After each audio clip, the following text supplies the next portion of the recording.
Hi masters. భూమండలంలో నవ్య దివ్య భవ్య యుగం యొక్క మహా అవతరణ డాక్టర్ సన్నీ సాటన్ గారు వ్రాశారు. ఈ ఇతర నాగరికతల వాళ్ళు మనకు ఎందుకు సహాయం చేస్తున్నారు? అంతిమంగా ఈ విశ్వంలోని ప్రతి ఒక్కటి పరస్పర సంబంధాన్ని కలిగి ఉంటాయి. ప్రతి భాగము మరొక దాన్ని ప్రభావితం చేస్తుంది. భూగ్రహం తప్ప విశ్వంలో మనం ఉన్న భాగంలోని ఇతర నాగరికతలన్నీ ఉన్నత పౌనపున్యం దగ్గర ఉండి ఉన్నత స్థితికి ఎదుగుతూనే ఉన్నాయి. మనం తక్కువ పౌనపున్యం దగ్గర ఉండడం అనేది మొత్తం మీద విశ్వంలోని ఈ భాగపు ప్రగతిని ప్రభావితం చేస్తుంది. ఒక రహదారిపై వాహనాల రద్దీ చాలా ఎక్కువగా ఉందని అనుకోండి. ప్రతి కారు చాలా వేగంగా వెళ్తోంది. కేవలం ఒకే ఒక కారు చాలా నెమ్మదిగా వెళ్తోంది. ఇతర కార్లు అన్నింటిపైన దాని ప్రభావం పడుతుందా లేదా? చాలా వరకు జరిగేది ఏమిటి అంటే అది అనేక ప్రమాదాలకు కారణమవుతుంది. అయితే నెమ్మదిగా వెళ్తున్న ఆ కారు కూడా వేగంగా వెళ్తే కనుక అప్పుడు ఆ ట్రాఫిక్ చాలా సవ్యంగా ముందుకు వెళ్ళే అవకాశాలు పుష్కలంగా ఉంటాయి. మరి ప్రమాదాల సంఖ్య చాలా తక్కువగా ఉంటుంది. ఒకవేళ ప్రమాదం అంటూ జరిగితే కనుక నెమ్మదిగా వెళ్లే కారు వేగంగా ముందుకు వెళ్ళడం అనేది అన్ని కార్లకు ప్రయోజనకరంగా ఉంటుంది. అలాగే ఉన్నత నాగరికతగా పరిణమించేలా మనం మార్పు చెందడం అనేది ఈ ఉన్నత నాగరికతలకు ప్రయోజనకరంగా ఉంటుంది. అయితే మనం ఇప్పుడు ఎక్కడ ఉన్నాం? ఈ పుస్తకపు పీఠికలో వర్ణించినట్లు ప్రవర్తనాపరమైన విలువలకు సంబంధించిన విశ్వ ప్రమాణాల ప్రకారం మానవ మృగం దాదాపు అనాగరికంగా ప్రవర్తిస్తోంది.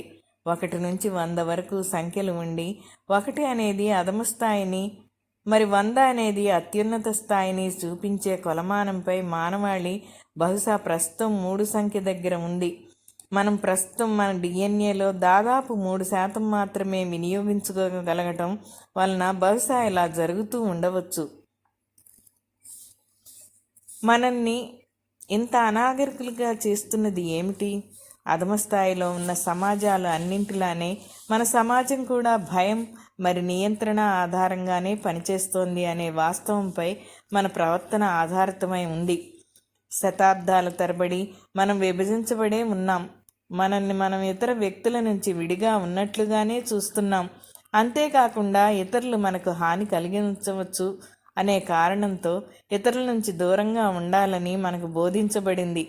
సహజంగానే ఇది భయాన్ని సృష్టిస్తుంది. ఇప్పుడు మనం ఇతరులను నియంత్రించడానికి ప్రయత్నించడం ద్వారా ఈ భయాన్ని పరిమితం చేయడానికి మరి నియంత్రించడానికి ప్రయత్నిస్తాం. ఒకవేళ నేను మిమ్మల్ని నియంత్రించగలిగితే కనుక అప్పుడు మీ పట్ల నాకు అంతగా భయం ఉండదు. లేదంటే మీరు నాకు భయాన్ని కలిగించే అతిపెద్ద కారణంగా తయారవ్వచ్చు. మిమ్మల్ని నియంత్రించాలి అంటే మీరు నా మాట వినడం అవసరం. ఒకవేళ మీరు నా మాట వినకపోతే కనుక నేను మిమ్మల్ని ఎలా నియంత్రించగలను? మీపై బలవంతంగా నియంత్రణను రుద్దాలి అంటే మీరు నా మాట వినలేదు అన్న కారణంతో నేను మిమ్మల్ని శిక్షించాల్సి వస్తుంది. కనుక మనం అన్ని రకాల శిక్షలను ఉపయోగిస్తుంటాం. మిమ్మల్ని చంపేయడం అనేది అన్నింటికన్నా తీవ్రమైన శిక్ష. మనం ప్రస్తుతం ఉన్న 3వ తలంలో ఇదే మనల్ని ఎంతటి అనాగరికులుగా తయారు చేస్తోంది. ఈ మార్పు తర్వాత మనల్ని మెరుగైన వారుగా తయారు చేసేది ఏది? మనం ఒకసారి మన రూపాంతరీకరణను పూర్తి చేసుకుంటే మనం ఇతర ఉన్నత నాగరికతల్లా ప్రవర్తించడం ప్రారంభిస్తాం. ఈ సమాజాలు షరతులు లేని ప్రేమ ఆధారంగా పనిచేస్తాయి. ఇతరులు వేరుగా ఉన్నట్లు చూసే బదులు వాళ్ళను మీలోని భాగంగానే చూడటం మొదలు పెడతారు. ఈ విశ్వపు ఏకత్వాన్ని మీరు గ్రహిస్తారు. మీ పట్ల మీరు ఎప్పుడైనా భయంతో ఉంటారా? లేదు. మరి అలానే మీరు షరతులు లేని ప్రేమ ఆధారంగా పనిచేసినప్పుడు మీరు ఇతరుల పట్ల ఇక ఎప్పుడూ భయంతో ఉండరు. ఎందుకంటే వాళ్ళని మీలోని భాగంగానే మీరు పరిగణిస్తారు. విశ్వ సమాఖ్య కోటాను కోట్ల సంవత్సరాలుగా ఉనికిలో ఉన్న విశ్వ సమాఖ్య ఈ విశ్వపు ఐక్యరాజ్య సమితి లాంటిది. పురోగమించిన అనేక నాగరికతలు ఈ సమాఖ్యలో సభ్యులుగా ఉన్నాయి. ఇప్పటి వరకు భూమి మరి మానవాళి ఎంతటి దిగువ స్థాయి సంస్థగా దాదాపు ఒక అనాగరిక జాతిగా పరిగణించబడ్డారు అంటే ఈ విశ్వ సమాఖ్యలో సభ్యత్వం కోసం మనకు కనీసం ఆహ్వానమైనా అందలేదు. ఒక ఉదాహరణగా చెప్పుకోవాలి అంటే మన ప్రపంచాన్ని తీసుకోండి. మన భూమిపై ఇప్పటికీ కూడా మిగిలిన సమాజంతో సంబంధ బాంధవ్యాలే లేకుండా వెనకబడి ఉన్న అనాగరిక తెగలు అనేకం ఉన్నాయి. తమ స్వంత తెగలోని సభ్యుల్నే చంపి తినే నరమాంస భక్షకులు కూడా ఉండవచ్చు.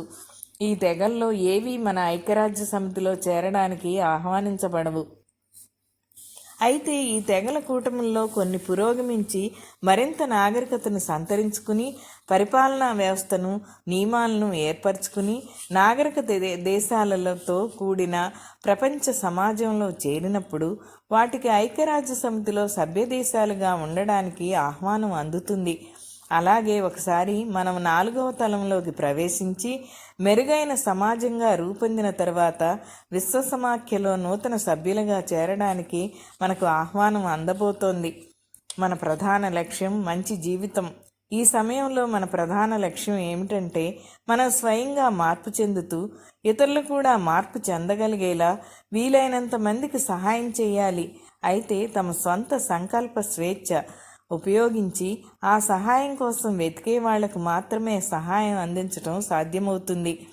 4వ తలంలో జీవితం ఎంత అద్భుతంగా ఉంటుంది, మార్పు చెందే ప్రక్రియను ఎలా సులభతరం చేసుకోవాలి అనే అంశాలను గురించిన సమాచారాన్ని తదుపరి అధ్యాయాలు మీకు అందిస్తాయి. ఓకే మాస్టర్స్, మళ్ళీ మరో ఆడియో ద్వారా మీ ముందుంటాను. Thank you.